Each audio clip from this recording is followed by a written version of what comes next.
Beri nama pedang ini Naga Puspa. Selamatkan dia.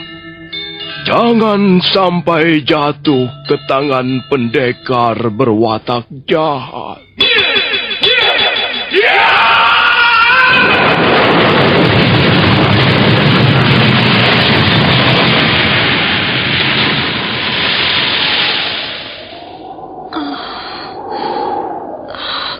Kakang Kamandanu, kau masih juga tidak percaya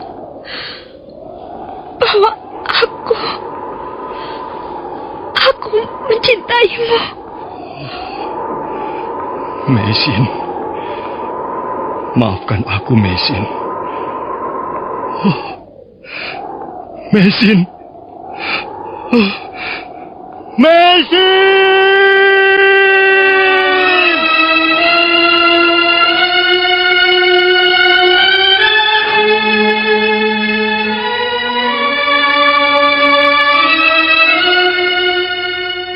Tutur Tinula.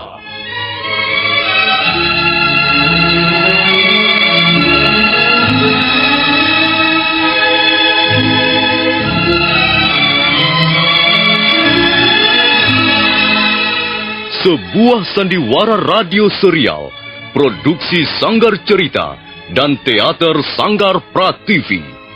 Sebuah kisah dengan latar belakang sejarah runtuhnya Singasari dan berdirinya Kerajaan Majapahit.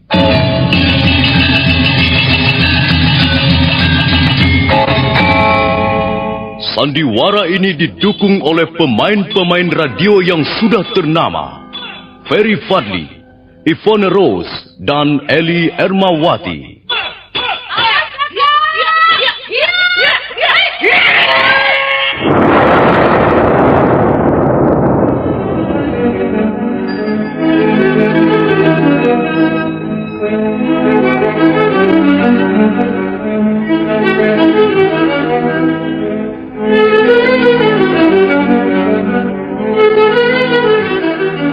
Cerita ini ditulis dan disusun oleh S. Tijab.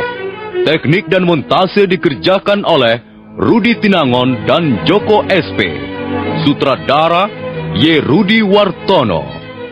Kali ini mengetengahkan episode ketiga dengan judul Daun-Daun Bersemi Lagi.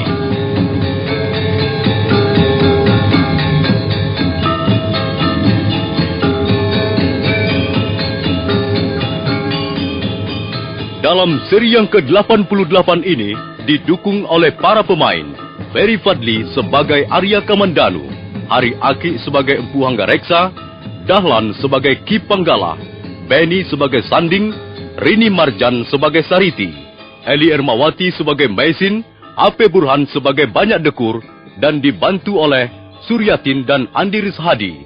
Pembawa cerita Nusri. Selamat mendengarkan.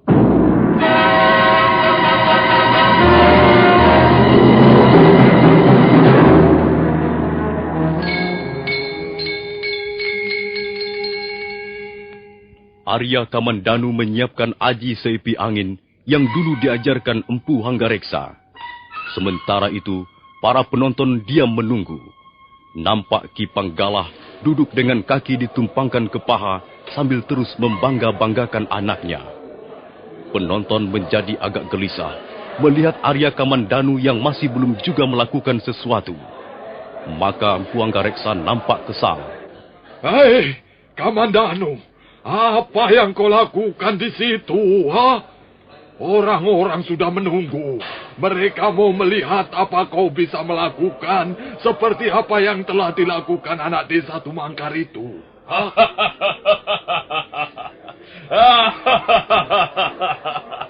Hanggareksa, barangkali anakmu sedang berpikir bagaimana caranya untuk mengundurkan diri. Kamandanu, kalau kau masih juga berdiri di situ seperti sapi tolol, kau akan kulempari batu. Ayo, cepat naiklah kau. Arya Kamandanu tidak senang juga melihat ayahnya menjadi sasaran cemoohan Ki Panggala. Maka secepat kilat, dia melompat ke udara.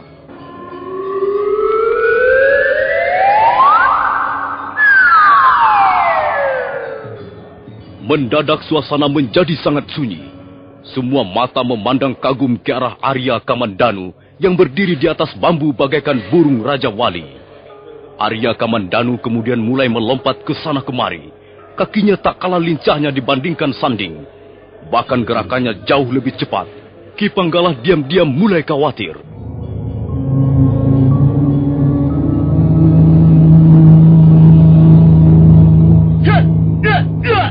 Arya Kamandanu terus melompat dan gerakannya makin lama makin cepat. Penonton berdecak kagum. Kini mereka tidak lagi melihat dengan jelas tontonan di depan mereka. Mereka hanya seperti melihat kelebatan bayangan orang yang melompat ke sana kemari seperti hantu malam. Kadangkala bayangan itu berputar-putar di udara, kadangkala melesat ke samping kiri atau kanan. Tiba-tiba Arya Kamandanu berhenti melompat, tapi hanya sebentar. Saat berikutnya, dia sudah melayang ke atas pohon, kemudian kembali lagi ke atas bambu. Lalu dia melompat ke atas bubungan rumah banyak dekur. Lompatan itu menimbulkan angin bersuit, dan anehnya, tak secuil pun genting rumah banyak dekur pecah atau retak karena.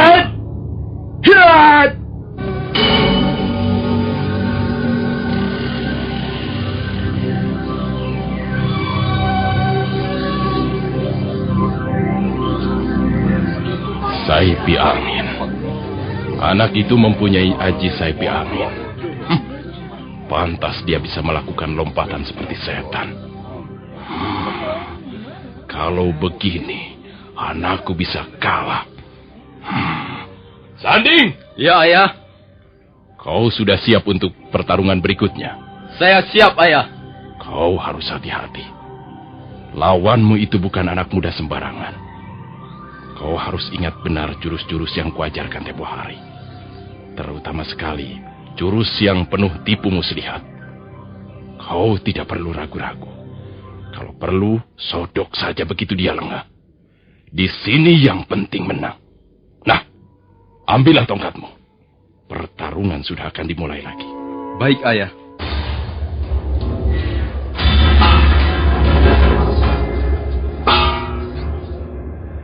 Sanding sudah berdiri dengan tongkat rotan di tangan kanannya. Demikian pula Arya Kamandanu yang berdiri di tepi gelanggang yang lain. Tak lama, Sanding melompat ke atas bambu. Arya Kamandanu segera menyusul. Kini dua orang pemuda itu sudah berdiri berhadap-hadapan. Penonton menunggu sambil menahan napas. Di antara penonton, nampak sepasang mata yang indah ikut melihat apa yang akan terjadi di atas gelanggang pertarungan. Orang itu mengenakan kerudung kepala dan gerak-geriknya seperti seorang nenek-nenek. Sanding! Apa lagi yang kau tunggu? Ayo cepat! Sabet saja! Ya! Ya, ya, ya!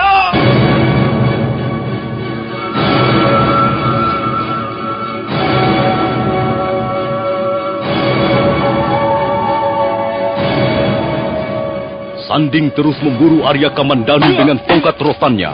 Karena kali ini tidak menggunakan aji sepi anginnya, dan itu memang disengaja. Arya Kamandanu menjadi kewalahan. Beberapa kali kakinya hampir saja terpeleset, tapi untung dia buru-buru dapat mengatasi keseimbangan tubuhnya. Aku melihat ada yang tidak beres, Kakang Hanggareksa. Iya. Mengapa sekarang anak itu menjadi lamban? Mengapa gerakannya menjadi kaku sekali begitu? Barangkali dia sedang menjajaki kemampuan lawannya. Tapi bukan begitu caranya menjajaki lawan. Lihat. Saya menjadi khawatir, Kakang. Sudahlah. Biar saja dibayar tegur. Kalau memang dia harus kalah, ya biar saja toh kalah. Mungkin memang kita tidak ditakdirkan menjadi besan. Sanding terus menghujamkan tongkatnya, menyabet kiri kanan. Arya Kamandanu semakin kerepotan. Setelah beberapa kali pundaknya kena pukulan tongkat, dan kali ini pukulan itu datang semakin gencar. Akhirnya Arya Kamandanu menjadi bulan-bulanan sanding. Namun begitu, dia masih berusaha untuk bertahan di atas ujung bambu kuning. Sementara itu, tak jauh dari atas gelanggang, berdiri dekat pintu, Sariti melawannya pertarungan sambil menggigit bibirnya dengan cemas. Kasihan Kakang Kamandanu. Dia menjadi bulan-bulanan Kakang Sanding. Kasihan. Tubuhnya pasti sakit sekali terkena pukulan tongkat rotan itu. Mengapa kau harus berkorban untuk kami? Dia terkena pukulan lagi di punggungnya. Mengapa Kakang Sanding begitu kejam? Bukankah dia tahu bahwa Kakang Kamandanu hanya mengalah saja? Kasihan sekali Kakang Kamandanu.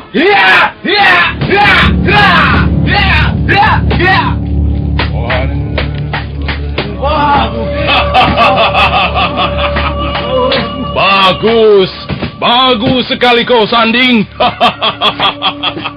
Begitulah caranya menghajar lawan di atas bambu. Bagaimana? Lihat, Kamandanu sudah terjatuh. Berarti dia kalah. Anakku yang menang. Hei Sanding, kau menang. Kau yang berhak mendapatkan Sariti.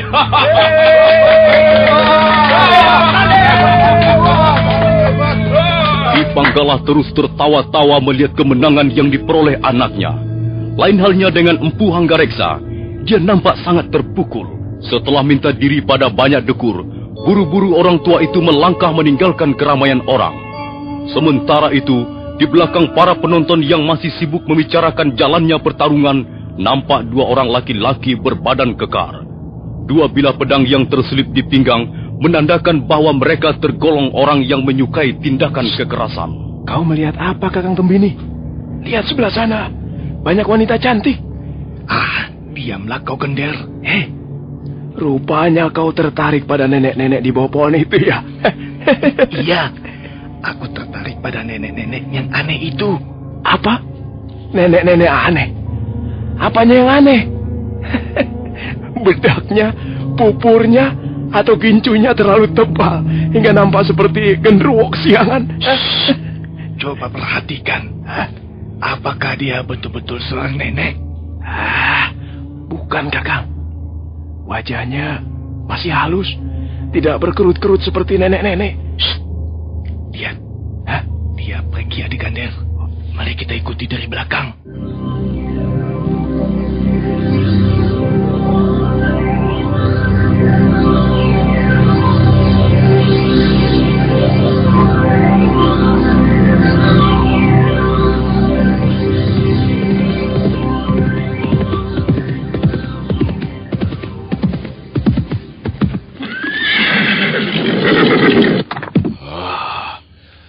Bagaimana Sanding? Kau puas sekarang? Akhirnya kau juga yang akan memboyong Sariti. Sebenarnya saya malu, Ayah. Apa? Malu? Mengapa harus malu? Sebenarnya saya tidak berhak memenangkan pertarungan itu, Ayah. Pokoknya kau yang menang. Semua orang melihat kaulah yang menang. Kamandanu kau gebuk sampai babak belur dan akhirnya tubuhnya melayang jatuh bagaikan nangka busuk. Orang-orang tidak tahu. Ayah juga tidak tahu. Hanya saya dan Sariti yang tahu bahwa sebenarnya saya tidak berhak untuk menang, Ayah. Kalau saya dapat memukul Arya Kamandanu, ya karena dia sengaja mengalah, Ayah. Mengalah bagaimana? Dia mengalah, Ayah. Sebelum pertarungan dimulai, dia sudah menyerahkan kemenangan itu pada saya. Masa harus begitu? Ayah tidak percaya karena ayah tidak tahu. Jadi kau anggap bapamu ini bodoh ya? Kau kira aku tidak tahu?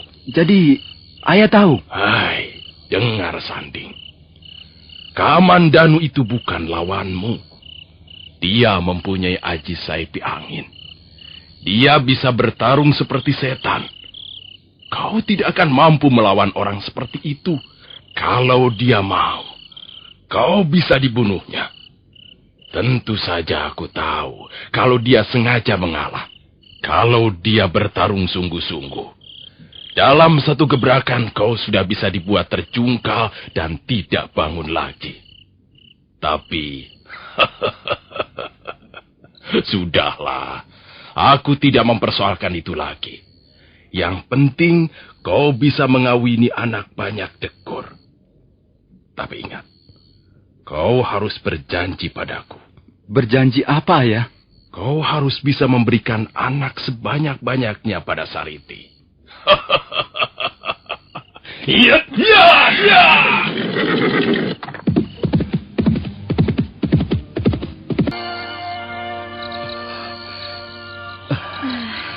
Kakang Sanding memang keterlaluan. Berapa kali dia memukulmu, Kakang? Entahlah, Sariti. Aku tidak menghitung berapa kali pacarmu itu telah memukul aku. Tapi memang seharusnya begitu. Kalau dia tidak bersungguh-sungguh, tentu orang-orang akan tahu bahwa apa yang mereka lihat hanyalah sebuah sandiwara. Tapi kau yang menjadi korban, Kakang. Untuk membuat sandiwara yang meyakinkan, memang dibutuhkan korban. Sudahlah, Sariti. Iya, Kang. Aku mau pulang. Terima kasih. Kau telah memboreh punggungku dengan parang. Aku yang harus berterima kasih padamu, Kakang.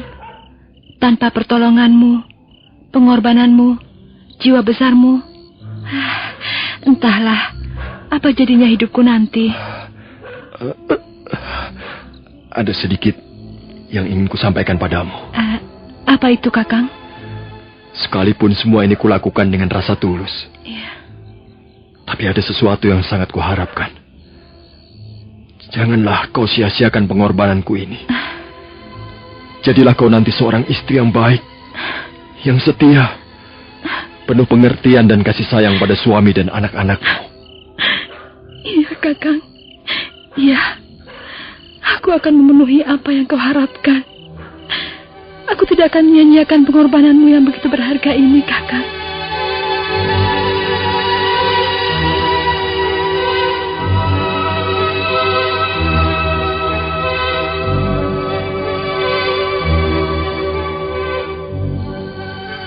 Jalanan sudah sepi ketika Arya Kamandanu meninggalkan halaman rumah Sariti. Tak ada sepotong manusia melintas di jalan. Rumah-rumah pun sudah ikut tertidur bersama penghuninya. Sambil merasakan rasa sakit di beberapa bagian tubuhnya, Arya Kamandanu melangkah sempoyongan. Tiba-tiba, dia merasa gembira. Tapi dalam kegembiraan yang aneh itu, ada sesuatu yang tidak mampu dimengerti. Aneh sekali. Mengapa tiba-tiba saja hatiku gembira? Baru saja aku bertarung dan dikalahkan sampai tubuhku sakit semuanya. Tapi, mengapa aku justru gembira? Apakah ini yang namanya bahagia? Berkorban untuk orang lain tanpa pamrih. Di situkah letak kunci kebahagiaan ini? Apakah itu bukan suatu kesombongan atau kekonyolan?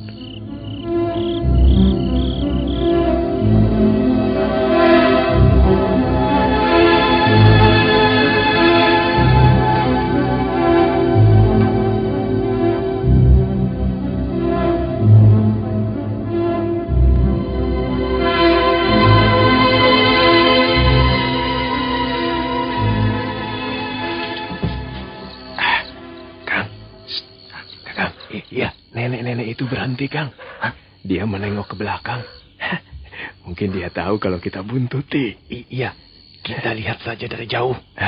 Aku ingin tahu dia pulang ke rumah siapa. Kakang Tumbini naksir ya?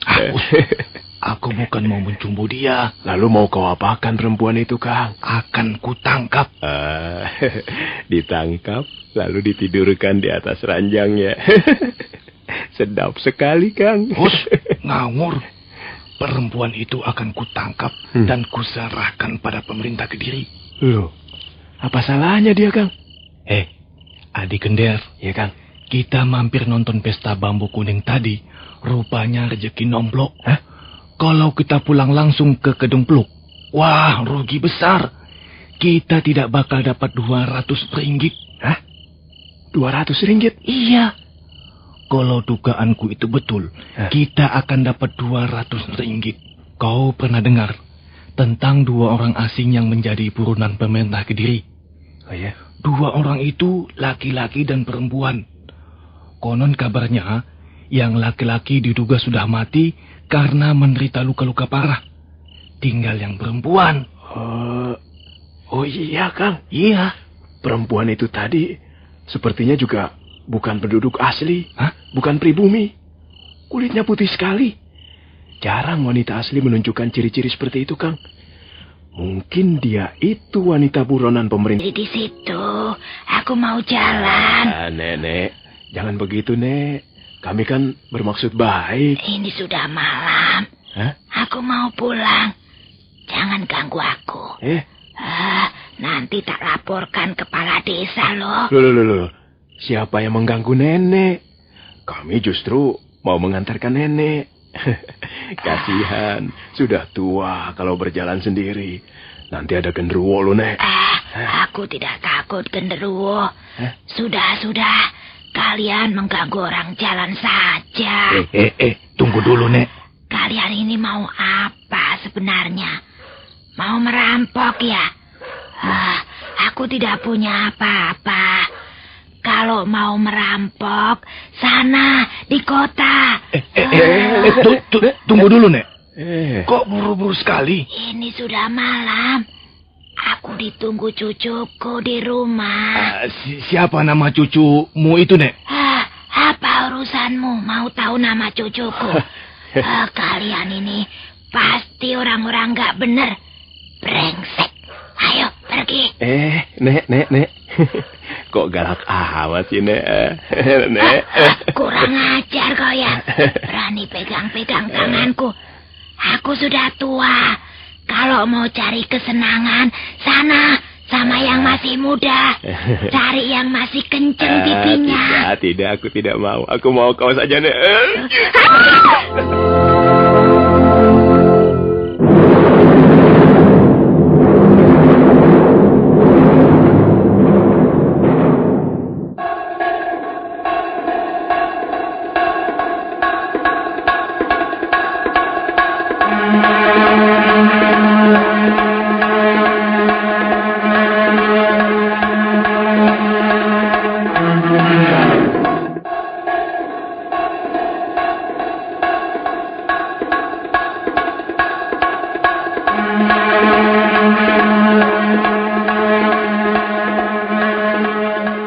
Tembini dan Kendar, 2 orang laki-laki dari desa Kedung Pluk itu merasa gembira.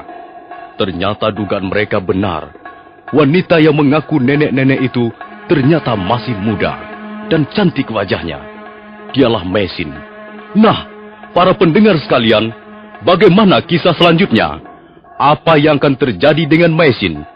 Silakan mengikuti seri berikutnya. Sampai jumpa.